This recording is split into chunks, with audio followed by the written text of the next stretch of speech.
So பாகிஸ்தான்லேயும் நம்ம travel பண்ணப்போ நிறைய வந்து முகலாயர்களோட ஆட்சியை பார்த்தோம். ஸோ அதே மாதிரி அப்படின்னு பாத்தீங்கன்னா 3x8 பெருக்கணும்னா 24 ஆகுது. இதுவும் ஒரு நாளுடைய 24 மணி நேரத்தை தான் குறிக்குது. அது மட்டும் இல்லாம இந்த சக்கரத்தை இந்திய ரூபாய் நோட்டிலையும் பிரிண்ட் பண்ணிருக்காங்க.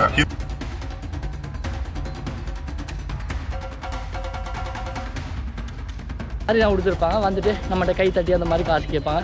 கொடுக்காட்டி இது பண்ணிட்டு போயிடுவாங்க.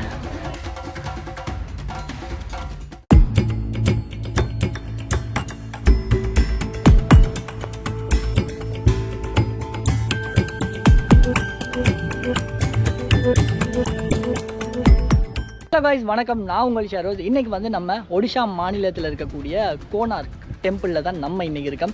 ஸோ இந்த கோனார்க் டெம்பிள் பார்த்திங்கன்னா நிறைய பேர் தெரிஞ்சவங்க இருப்பீங்க. அது தெரியாதவங்களுக்கு இந்த டெம்பிள் சம்மந்தமாக ஏகப்பட்ட விஷயங்கள் இருக்குது.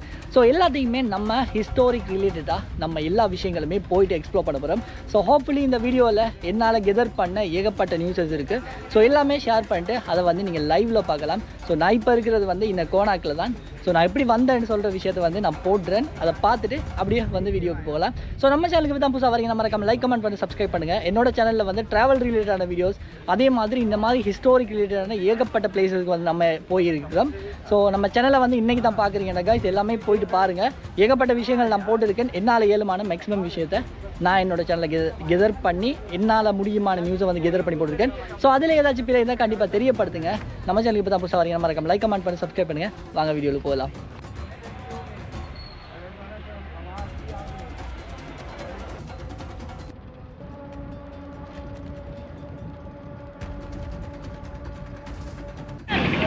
ஆக்சுவலாக ஃபஸ்ட்டு வந்து கோனாக்குன்னு சொல்கிற ஒரு டெம்பிள் மட்டும் தான் நினச்சேன்.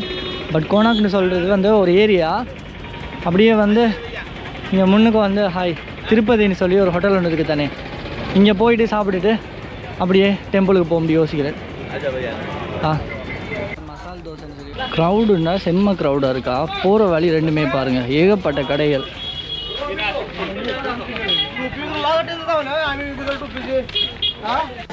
ஓகே, ஃபைனலாக வந்து நம்ம கோனார்க் டெம்பிளுக்கு வந்தாச்சு. இங்கேருந்து பார்த்தீங்கன்னா அந்த இடத்துல தான் வந்து டிக்கெட் எடுக்கணும். ஸோ டிக்கெட் எடுக்கிறதுக்கு முன்னாடி இதே இடத்துல தான் டிக்கெட் எடுக்கணும்னு நினைக்கிறேன். போட்டுருக்கு பாருங்கள், டிக்கெட் கவுண்டர்னு சொல்லி அந்த முன்னுக்கு இருக்குது தானே. ஸோ அது தான் வந்து கோனார்க் டெம்பிள், சூரிய டெம்பிள்னு சொல்லுவாங்க. ஏகப்பட்ட வரலாறு இருக்குது. நான் உள்ளுக்கு போயிட்டு அப்படியே வந்து கன்டினியூ பண்ணுறேன். நோ ஹோமாஷ்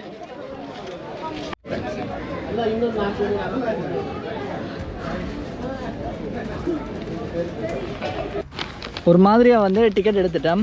இங்கே பாருங்கள், இதில் போட்டிருக்கு சன் டெம்பிள் கோனார்க்னு சொல்லி. இது வந்து டூரிஸ்ட்டுக்கு பார்த்தீங்கன்னா நம்ம ஃபாரினர்னால 600. ஸோ இங்கேருந்து உள்ளுக்கு போயிட்டு இந்த கோனார்க் டெம்பிளில் என்னென்ன விஷயங்கள் இருக்குதுன்னு சொல்லி பார்க்க போகிறோம். ஸோ ஆக்சுவலாக பார்த்தீங்கன்னா இந்த மாதிரி டெம்பிள்ஸ் எல்லாமே ஒரு வழிபாட்டு தலமாக பார்க்குறதுக்கு முன்னாடி நம்ம ஒரு விஷயம் வந்து நல்லா புரிஞ்சுக்கணும்.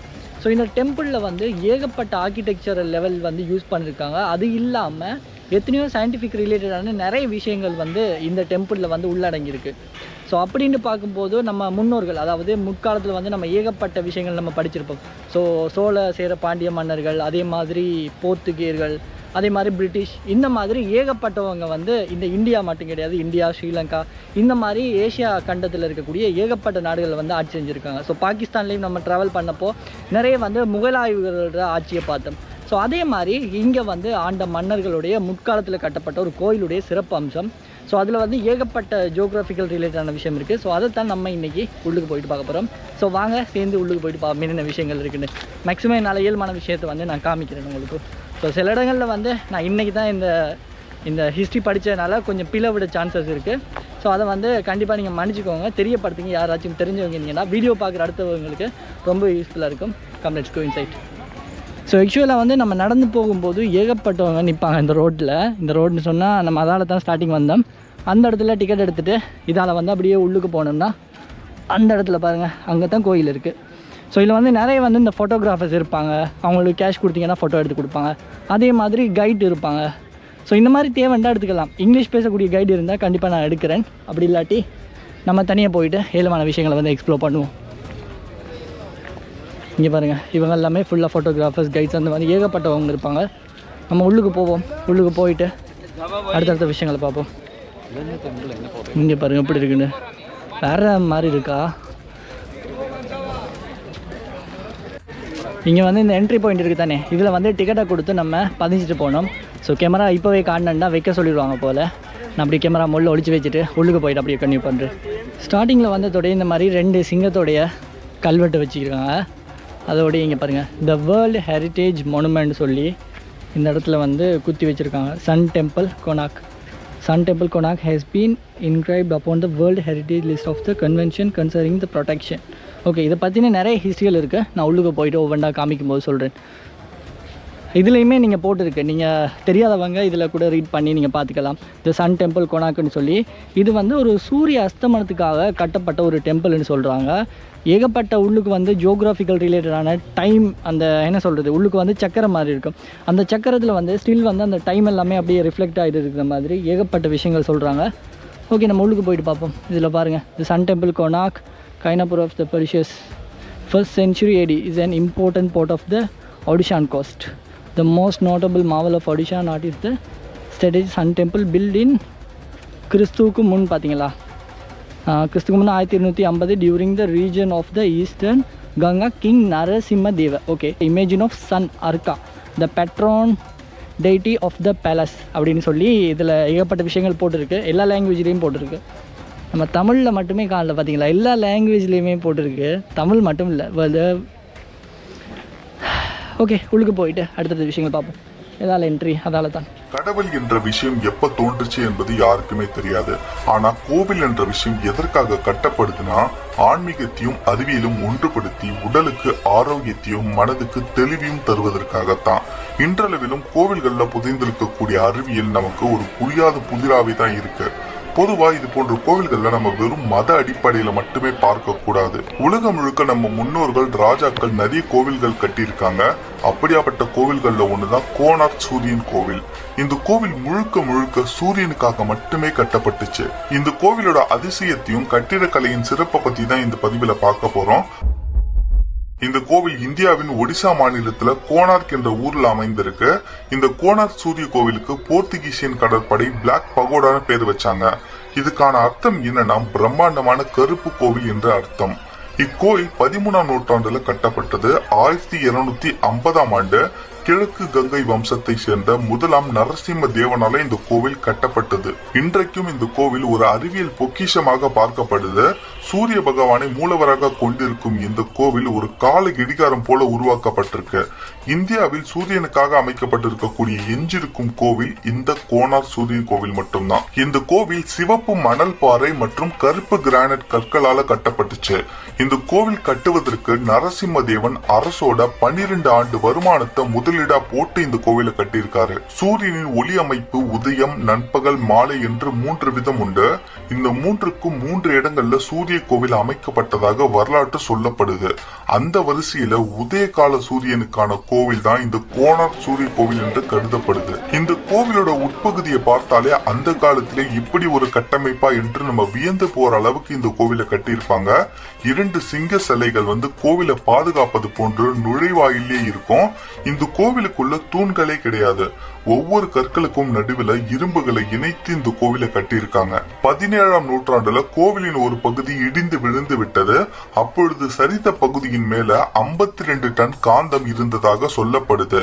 இந்த காந்தம் தான் தூண்கள் இல்லாம கோவில் நிற்பதற்காக காரணமா இருந்திருக்கு. காந்தத்தின் சக்தியை கொண்டு தூண்கள் இல்லாம அமைக்கப்பட்ட கட்டமைப்பை இப்பதான் நான் முதல்ல கேள்விப்படுறேன். இந்த கோவில் நுழைவாயில நடமந்தர் என்ற இடத்தை உருவாக்கி இருக்காங்க. எதற்காகனா, இந்த இடத்துலதான் சூரிய பகவானுக்காக வழிபட்டு நடன மங்கையர்கள் நடனம் ஆடுவாங்க. இப்பதான் இந்த கோவிலோட இன்ட்ரெஸ்டிங்கான விஷயத்துக்கு வந்திருக்கோம். 7 குதிரைகளை பூட்டி 24 சக்கரங்களை கொண்ட தேர் வடிவத்துல இந்த கோவில் உருவாக்கப்பட்டுள்ளது. 7 குதிரைகள் என்பது ஒரு வாரத்தோட 7 நாட்களையும், 24 சக்கரம் என்பது ஒரு நாளுடைய 24 மணி நேரத்தையும் குறிக்கும் விதமா இந்த கோவில் அமைக்கப்பட்டிருக்கு. ஒவ்வொரு சக்கரமும் 10 அடி உயரம் கொண்டது. அதுல 8 சக்கர கட்டைகளும் இருக்கிற மாதிரி உருவாக்கி இருப்பாங்க. ஒவ்வொரு சக்கர கட்டைகளும் ஒரு நாளுடைய 3 மணி நேரத்தை குறிக்குது. அப்படின்னு பாத்தீங்கன்னா 3 × 8 பெருக்கணும்னா 24 ஆகுது. இதுவும் ஒரு நாளுடைய 24 மணி நேரத்தை தான் குறிக்குது. அது மட்டும் இல்லாம இந்த சக்கரத்தை இந்திய ரூபாய் நோட்டிலையும் பிரிண்ட் பண்ணிருக்காங்க. இந்த கோவில் முழுக்க கலைநயத்துக்கு பஞ்சமே இருக்காது. நம்ம பார்க்கக்கூடிய ஒவ்வொரு இடத்துலயுமே அவ்வளவு சிறப்பா வடிவமைச்சிருப்பாங்க. இந்த கோவில்ல உள்ள சுவர்கள்ல மிகவும் நுணுக்கமான சிற்ப வேலைப்பாடுகள் அமைக்கப்பட்டிருக்கு. கடவுள்கள், நடன மங்கையர்கள், குதிரைகள், யானைகள், சிங்கங்கள், பாலியல் சம்பந்தமான சிற்பங்கள் போன்று நிறைய சிற்பங்கள் அமைக்கப்பட்டிருக்கு. நரசிம்ம தேவரால கட்டப்பட்ட முழு கோவிலும் இப்பொழுது கிடையாது. கால ஓட்டத்தில் சூரிய கோவில் பெரும் பகுதி பல்வேறு காரணங்களால் அழிந்து விட்டதாக சொல்லப்படுது. இப்பொழுது இருக்கும் கோவில் கருவறையை ஒட்டிய 229 அடி உயரமான விமான கோபுரம் இருந்துச்சாம். இந்த பகுதியில் இருக்கும் வலுவில்லாத மண் தன்மை காரணமாக 1837ஆம் ஆண்டு இந்த கோபுரம் இடிஞ்சு போயிடுச்சாம். சூரிய கோவிலில் உடைந்து விழுந்த சிற்பங்கள் உள்ளிட்ட முக்கியமான பொருட்கள் கோனார்க் அருங்காட்சியகத்துல நம்மால பார்க்க முடியும். காந்த சக்தியால சில கப்பல் ஒரு பக்கம் சாயிற மாதிரி இருந்துச்சு. இதனால கப்பல் கவிழ்ந்து விடும் என்ற பயத்துல போர்த்துகீசிய வீரர்கள் அந்த காந்தத்தை தகர்த்து எரிஞ்சிட்டாங்க. இந்த காரணமாக தான் கோவிலோட சில பகுதிகள் சிதலம் அடைஞ்சதா சொல்லப்படுது. இப்ப ஒரு விஷயம் சொல்றான், ஆனா அது எந்த அளவுக்கு உண்மைன்னு தெரியாது. இந்த கோவிலை பற்றி அதிகமா பேசப்பட்டதும் அதுதான். இந்த கோவில்ல உள்ள சூரியன் சிலைக்கு மிதக்கும் தன்மை இருந்ததா சொல்லப்படுது. எப்படின்னா, நான் முன்னாடியே சொன்ன மாதிரி இந்த கோவில் கோபுரத்துல மிகப்பெரிய காந்தம் வச்சிருந்தாங்க. அந்த காந்தம் சக்தியால சூரியன் சிலை மிதந்து இருக்கு. இந்த காந்தத்தை தகர்த்ததுக்கு அப்புறமா சூரியன் சிலைக்கு மிதக்கும் தன்மை போயிட்டதாக சொல்லப்படுது. ஆனா இது 100% உண்மைன்னு யாராலையும் சொல்ல முடியல. இந்த கோவில்ல ஒவ்வொரு வருடமும் ஒரு குறிப்பிட்ட நாள் அன்று சூரிய ஒளி நேரடியாக கருவறைக்கு மேல விழுகும்படி இந்த கோவில் அமைக்கப்பட்டிருக்கு. இது ரொம்பவே ஒரு ஆச்சரியமான விஷயம். வரும்போது அந்த ஸ்ட்ரீட்டில் பார்த்துருப்பீங்க, ஏகப்பட்ட கடையில் இருக்குது. போட்டில் எல்லாமே விற்பாங்க. பட் வாங்கிடாதீங்க. ஸோ வாங்கிடாதீங்கன்னு நான் உங்களுக்காக சொல்கிறேன், அவங்களோட பொழப்பை கெடுக்கிறதுக்கு இல்லை. ஸோ நீங்கள் வந்து பட்ஜெட்டில் ட்ராவல் பண்ணுறவங்களா இருப்பீங்க. ஸோ அந்த காசை வந்து அங்கே வேஸ்ட் பண்ணாமல் நீங்கள் உள்ளுக்கு வந்தீங்கன்னா இந்த உள்ளுக்கு வந்து ஃப்ரீயாகவே நீங்கள் தண்ணி எடுத்துக்கலாம். ஸோ அந்த மாதிரி யூஸ் பண்ணிக்கோங்க. ஸோ மேக்ஸிமம் அப்படி பட்ஜெட்டில் வரவங்க அந்த மாதிரி யூஸ் பண்ணிக்கலாம்.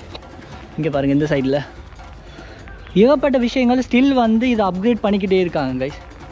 இது வந்து ஒரு யுனெஸ்கோ வேர்ல்டு ஹெரிட்டேஜால் அங்கீகரிக்கப்பட்ட ஒரு இடம். அண்ட் வந்து ஏகப்பட்ட விஷயங்கள் நான் ஆரம்பத்தில் இருந்து உங்களுக்கு இது ஹிஸ்ட்ரி ஃபுல்லாகவே நான் சொல்லியிருப்பேன், எல்லாமே கேட்டிருப்பீங்க. ஸோ ஹோப்ஃபுல்லி இந்த வீடியோ கொஞ்சம் லென்த்தாக இருந்தால் மன்னிச்சுக்கோங்க.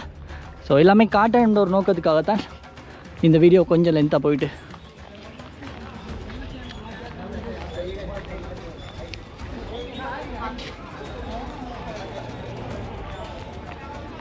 ஸ்டில் வரைக்கும் நீங்கள் அங்கங்கே பார்த்தீங்கன்னு சொன்னால் ரெனோவேஷன் ஒர்க் நடந்துக்கிட்டே இருக்குது. ஆனால் சூப்பர் க்ளீனாக வச்சுருக்காங்களா, அவ்வளோ பர்ஃபெக்டாக நல்ல க்ளீனாக வச்சுருக்காங்க. ஸோ இந்த மாதிரி ஹிஸ்ட்ரி ரிலேட்டடான வீடியோஸ் வந்து ஏகப்பட்ட வீடியோஸ் வந்து நம்ம சேனலில், அதுவும் என்னோடய இதில் வந்து போட்டிருப்பேன். ஆரம்ப காலத்தில் ஒரு பிலீவாக இருந்தது, ஒரு இடத்துல வந்து ஒரு கம்யூனிட்டி பிலீவாக இருக்கிறது. ஏதாச்சும் ஒரு விஷயத்தை மூட நம்பிக்கையால் சம்பிரதாயமாக பண்ண விஷயங்கள், ஏகப்பட்ட விஷயங்கள் எல்லாமே இப்போ வந்து ஒரு கல்ச்சராக மாறி இந்த ஒடிஷாவில் மட்டும் இல்லை, ஏகப்பட்ட இடங்களில் வந்து இந்த மாதிரி விஷயங்கள் எல்லாமே இருக்குது. ஸோ நம்ம சேனலில் மேலுமான அளவுக்கு மேக்ஸிமம் இந்த மாதிரி இருக்கக்கூடிய விஷயங்களை தான் நம்ம எக்ஸ்ப்ளோர் பண்ணியிருக்கோம். ஸோ ஹோப்ஃபுல்லி இதுவும் ஒரு யூஸ்ஃபுல்லான வீடியோ வந்து நினைக்கிறேன். சரி பார்ப்போம், என்னால் முடியுமான விஷயத்தை வந்து உங்களுக்கு கவர் பண்ணியிருந்தேன். ஸோ இதுக்கு முன்னாடி போனால் நம்ம ஜெகர்நாத் கோயில் போயிருந்தோம் இல்லையா. ஸோ அந்த ஜெகர்நாத் கோயிலும் பார்த்திங்கன்னா ஆரம்பத்தில் வந்து ஒரு மூட நம்பிக்கை இருந்தது வந்து கடைசியில் வந்து இப்போ எந்த அளவுக்கு வழிபாடு தலமாக மாறி இருக்குன்னு சொல்லி நீங்களே பார்த்துருப்பீங்க. ஸோ மேக்ஸிமம் நான் இதெல்லாமே சொல்கிறது வந்து நீ என்னடா இவ்வளோ தெரிஞ்சு வச்சுருக்கியா அப்படின்னு கேட்காதீங்க. மேக்ஸிமம் இதில் பிழையும் கூட இருக்கலாம். ஏன்னா கூகுள் வந்து எல்லாத்தையுமே சரியாக கரெக்டாக காட்ட முடியல. சில இடத்துல வந்து பிழையாக கூட இருக்கலாம், எனக்கு தெரியலை.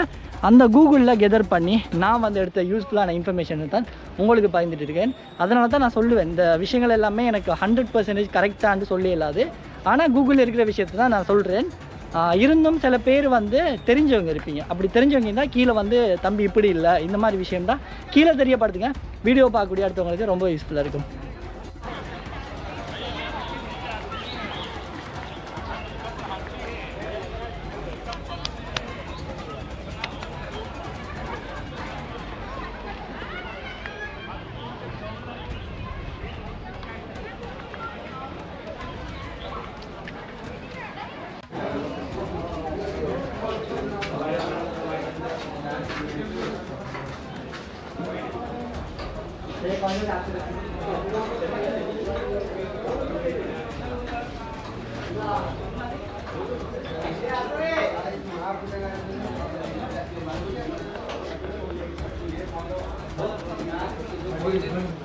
Hey,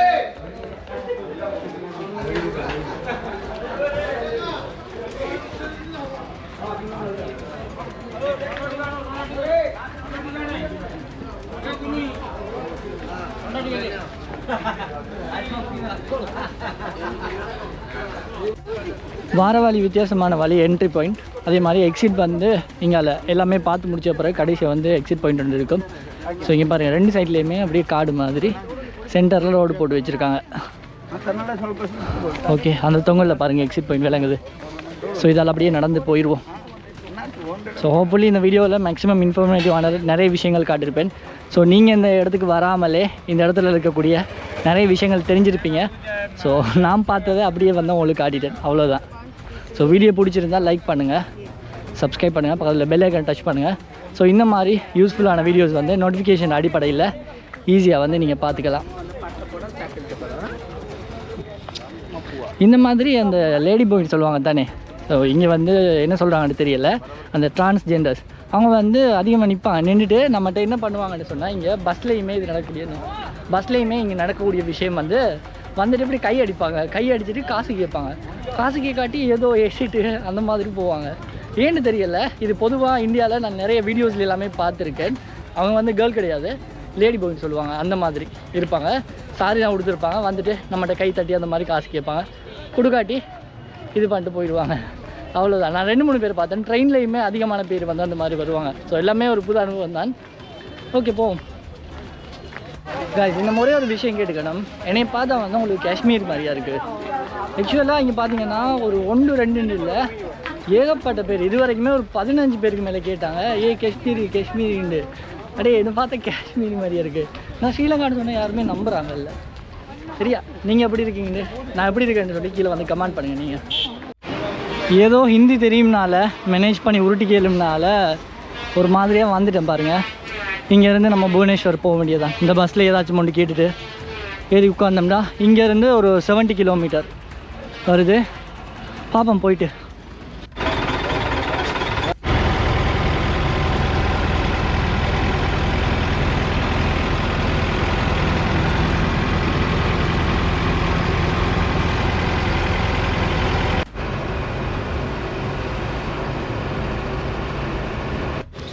ஓகே, ஃபைனலாக வந்து இப்போ நம்ம புவனேஸ்வர் வந்து ரீச் பண்ணிட்டோம். ஆக்சுவலாக டிக்கெட்டுக்கு எவ்வளோன்னு பார்த்தீங்கன்னா 2 ரூபா எடுத்தார். ஸோ ஒரு 2 ஹவர்ஸ் மாதிரி ஜேர்னி கடைசியாக வந்து சேர்ந்தாச்சு. ஸோ இந்த வீடியோ பிடிச்சி நான் மறக்காம லைக் கமெண்ட் பண்ணி சப்ஸ்கிரைப் பண்ணுங்கள். இந்த வீடியோவில் சந்திப்போம். பாய்.